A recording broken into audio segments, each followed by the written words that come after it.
Rasulullah Shallallahu Alaihi Wasallam keluar bersama sahabat-sahabat beliau. Di antara salah satunya adalah Sayyidina Ali bin Abi Thalib karramallahu wajhah. Tiba-tiba datanglah seorang badui menemui Rasulullah Shallallahu Alaihi Wasallam dengan mengendarai seekor kuda. Lalu ia menghampiri dan mendekat seraya berkata, "Ya Rasulullah, di kampung itu ada sekumpulan manusia yang sudah memeluk agama Islam dengan mengatakan bahwa jika memeluk Islam, mereka akan mendapatkan rahmat dan rezeki dari Allah. Akan tetapi sesudah mereka semua memeluk Islam, justru terjadilah musim kemarau yang berkepanjangan, sehingga mereka ditimpa kelaparan dan kehausan. Ya Rasulullah, aku khawatir mereka akan kembali kufur meninggalkan agama Islam. Karena mereka memeluk Islam juga karena soal perut. Aku berharap engkau mengirimkan bantuan kepada mereka untuk mengatasi bahaya kelaparan yang menimpa mereka itu."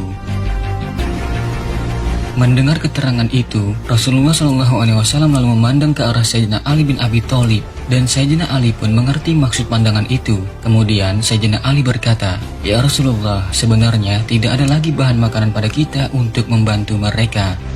Di tempat perbincangan mereka, ternyata ada seorang yang bernama Zaid bin San'ah, yaitu seorang pendeta Yahudi yang turut mendengarkan laporan orang Badui dan jawaban Sayyidina Ali bin Abi Thalib itu. Kemudian mendekatlah pendeta itu kepada Rasulullah SAW dan berkata, "Wahai Rasulullah, kalau engkau mau, aku akan belikan kurma yang baik. Lalu kurma itu dapat engkau beli dariku dengan hutang dan dengan perjanjian." Mendengar tawaran pendeta itu, maka Rasulullah SAW pun berkata, "Jangan dibeli kurma itu sekiranya kau berharap aku berhutang kepadamu. Akan tetapi belilah kurma itu dan berilah kami pinjaman dari engkau." Maka pendeta Zaid bin San'ah itu menjawab, "Baiklah." Zaid bin San'ah kemudian membeli kurma dengan kualitas yang terbaik, lalu menyerahkannya kepada Rasulullah SAW dengan perjanjian-perjanjian tertentu dan akan dibayar kembali dalam jangka waktu tertentu pula. Kemudian Rasulullah SAW menerima kurma itu, lalu diserahkan kepada orang Badui untuk dibagikan kepada penduduk kampung yang ditimpa bencana kemarau itu. Hari demi hari pun berlalu, dan sampailah suatu ketika Nabi Shallallahu Alaihi Wasallam memimpin majelis ilmu di masjidnya. Masjid itu pun penuh sesak oleh para sahabat yang dengan penuh perhatian menyimak ceramah Rasulullah Shallallahu Alaihi Wasallam. Tiba-tiba datanglah Zaid bin San'ah melalui pintu masjid. Dia lantas meminta celah agar bisa sampai ke shaf terdepan. Banyak kaum muslimin di sana, termasuk Sayyidina Umar, yang belum mengetahui siapa pria yang tampaknya sedang terburu-buru itu. Ketika sudah sampai di shaf terdepan, pendeta itu bukannya langsung duduk, tetapi justru berdiri tepat di belakang Rasulullah SAW. Lalu dengan beraninya dia menarik kain sorban Rasulullah SAW yang melingkar di lehernya, sehingga beliau tercekik karenanya. Melihat itu, seluruh sahabat sontak berdiri dan geram, seperti hendak ingin menyerang pria asing ini. Sayyidina Umar bin Khattab yang berada dekat sekali dengan Nabi SAW berkata dengan marahnya, "Wahai Rasulullah, izinkanlah aku untuk memenggal kepala orang ini." Namun Rasulullah SAW justru memberi isyarat dengan tangannya agar Sayyidina Umar dan seluruh hadirin tenang. Rasulullah SAW pun masih dalam keadaan tercekik. Beliau lantas menoleh ke arah pendeta yang bernama Zaid itu. Lalu Rasulullah berkata kepada pendeta itu tanpa menyebut nama aslinya, "Wahai Yahudi, ada apa?" Lalu Zaid bin San'ah itu menjawab, "Wahai Muhammad, kau berhutang padaku, dan aku tahu kalian ini orang Quraisy sangat suka menunda-nunda pembayaran hutang." Lalu Rasulullah bertanya, "Bukankah belum tiba saatnya tenggat waktu pembayaran itu?" Maka Zaid bin San'ah menjawab sambil melepaskan sorban Rasulullah, "Aku tidak peduli, bayarlah hutangmu sekarang juga." Maka Rasulullah SAW pun berpaling kepada Sayyidina Umar dan berkata, "Wahai Umar, ambilkan dari Baitul Mal sebanyak 20 sok kurma, sekitar 40 kg kurma, untuk membayar hutang itu kepada Yahudi ini, dan berilah dia tambahan sebanyak 20 sok kurma lagi." Lalu Sayyidina Umar bertanya dengan herannya, "Wahai Rasulullah, 20 sok itu untuk membayar hutang, akan tetapi tambahan 20 sok lagi itu untuk apa?" Maka Rasulullah menjawab, "Itu sebagai hukuman karena engkau telah menakut-nakuti dia." Kemudian Sayyidina Umar pun keluar dari masjid dan berjalan bersama Zaid bin San'ah menuju Baitul Mal atau kas negara. Sepanjang perjalanan, Sayyidina Umar mencoba meredam kekesalannya. Pikirnya, bagaimana mungkin seorang Yahudi bisa dengan pongahnya mencekik Rasulullah SAW tepat di depannya. Ingin sekali Sayyidina Umar melampiaskan amarahnya ke orang yang sedang berjalan bersamanya itu. Tapi bagaimanapun juga, ketaatan Sayyidina Umar kepada Rasulullah SAW jauh lebih besar dari amarahnya. Lalu sampailah Sayyidina Umar dan pendeta Zaid di Baitul Mal. Maka dengan segera Sayyidina Umar menyiapkan 2 karung yang masing-masingnya akan diisi dengan 20 sak kurma. Karung pertama pun selesai diisi dan diberikannya lah kepada pria Yahudi itu. Sementara Sayyidina Umar sedang mengisi karung kedua.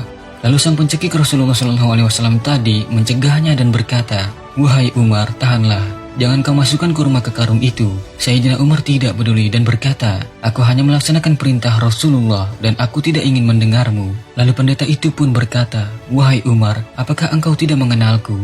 Sayyidina Umar pun menjawab, "Aku tidak peduli." Lalu pendeta itu berkata lagi, "Aku adalah Zaid bin San'ah."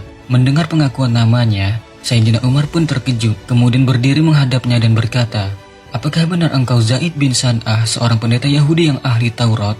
Maka Zaid menjawab, "Benar, akulah Zaid bin San'ah."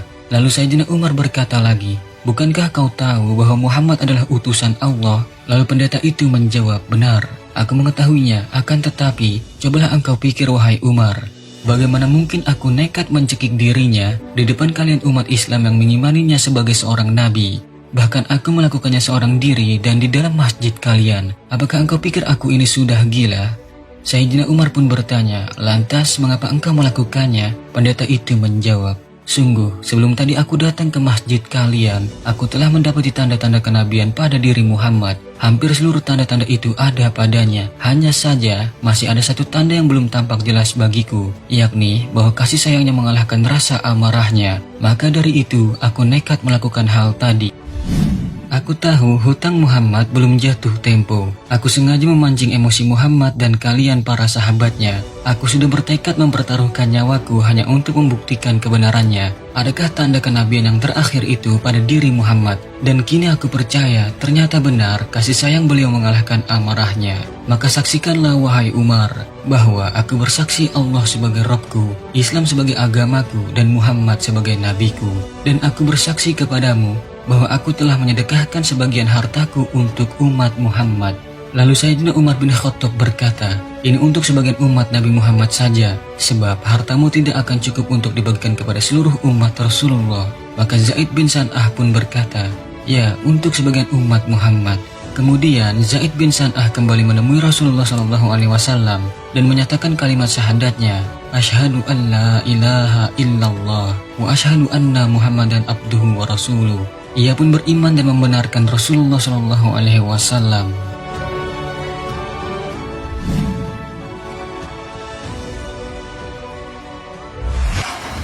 Sahabat beriman, pendeta yang bernama Zaid bin San'ah itu telah membuktikan tentang kebenaran tanda kenabian pada Rasulullah SAW, yang akhirnya ia mendapat hidayah dan taufik dari Allah Subhanahu wa Ta'ala untuk masuk Islam. Ini juga merupakan kehendak Allah Subhanahu wa Ta'ala yang menjadikan Zaid bin San'ah untuk masuk Islam. Karena Allah Subhanahu wa Ta'ala berfirman, "Sesungguhnya kamu tidak akan dapat memberi petunjuk kepada orang yang kamu kasihi, tetapi Allah memberi petunjuk kepada orang yang dikehendakinya, dan Allah lebih mengetahui orang-orang yang mau menerima petunjuk." Al-Quran Surat Al-Qasas ayat 56. Semoga dari kisah singkat penuh hikmah kali ini dapat memberikan manfaat baik kepada kita di dunia dan di akhirat. Amin ya Allah ya Rabbal Alamin. Sungguh kebenaran hanyalah milik Allah Subhanahu wa Ta'ala, dan mohon maaf jika ada kesalahan. Itu merupakan suatu kelalaian dari kami. Wallahu a'lam bishawab. Wassalamualaikum warahmatullahi wabarakatuh.